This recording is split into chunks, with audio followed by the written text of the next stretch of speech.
जय हिंद दोस्तों, सैनिक समाचारों में आपका हार्दिक स्वागत है। सबसे पहले बात करते हैं रोज की तरह हेडलाइंस की। हेडलाइंस में सैनिकों, पूर्व सैनिकों और उनके परिवारों की जिम्मेदारी है हमारी, रक्षा मंत्री जी की घोषणा। और कहा है एलएसी पर स्थिति बहुत ज्यादा तनावपूर्ण, सेना को सतर्क रहने के लिए कहा है। और डीए एरियर की जो किस्त है वो आपके खाते में हुई क्रेडिट।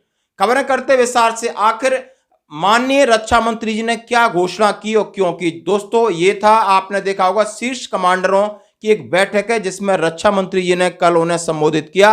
उन्होंने कहा है कि ऐसा नहीं है, जो देश के लिए लड़ रहा है और इस देश के सीमाओं पर खड़ा हुआ है उसकी और उसके परिवार की जिम्मेदारी हमारी है, चाहे वो सैनिक है चाहे वो पूर्व सैनिक है। उन्होंने कहा है सबकी मांगों पर मैं पूरा ध्यान दूंगा। उन्होंने सैनिकों के लिए कहा कि यदि सैनिक फॉरवर्ड एरिया में रहता है तो उसको आधुनिक यानी जो भी मॉडर्न वारफेयर के हिसाब से जो हथियार है वो मिलेंगे, खाना मिलेगा, सुविधा मिलेगी, कपड़े मिलेंगे, आने जाने का जो भी चीजें, सारी चीजें मुहैया कराएंगे। हमारा पूरा फोकस उन जवानों के ऊपर है।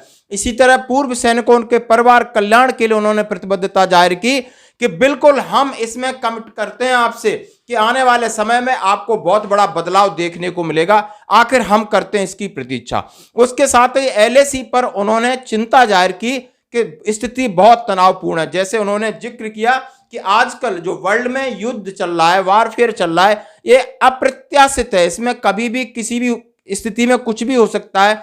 हर प्रकार के वारफेयर के लिए, हर प्रकार की स्थिति से निपटने के लिए हमें लगातार अभ्यास करना होगा और लगातार प्लानिंग करनी होगी। उन्होंने नाम लिया चाइना का, यानी जो वास्तविक नियंत्रण रेखा है एलएसी, इसके ऊपर विगत 3 सालों से लद्दाख एरिया में एक तनाव बढ़ा हुआ है और चीनी सैनिक अपना जमावड़ा कर रहे हैं। इससे स्थिति भयंकर तनावपूर्ण हो गई है। और इसी स्थिति का जिक्र करते हुए सेना के शीर्ष कमांडर, उसमें सीडीएस हों और सेना के बड़े बड़े जनरल हों, खासकर थल सेना को उन्होंने चेताया कि आपको सतर्क रहना होगा, जवानों को सतर्क रखना होगा और हमेशा लगातार पेट्रोलिंग करनी होगी कि ये जो धोखेबाज देश है ये कभी भी कुछ भी हमारे साथ कर सकता है। आगे मैं बात करता हूं डीए एरियर की। दोस्तों, जैसा कि सभी जानते हैं कि डीए की घोषणा 38 से 42% हो गई, यानी 4% का जो फर्क है जो 1 जनवरी से लागू, यानी जनवरी, फरवरी, मार्च और अप्रैल 3 महीने का जो एरियर है उसकी कईयों की कल किस्त उनके खाते में आई है। उन्होंने बताया कि साहब ये देखिए मेरे 1135, 1134 और कई लोगों ने मुझे फोन किया और ये आना शुरू हुआ है। हो सकता है स्टेट बैंक भी करेगी, कल सेंट्रल बैंक ने किया है, किसी ने पंजाब नेशनल बैंक के किया है और इस तरह जो भी पेंशनर्स हैं उनके खाते में उनका डीए का एरियर भी भुगतान होगा जल्दी। आज की खबरों में इतना ही। बने रही हमारे साथ। जय हिंद।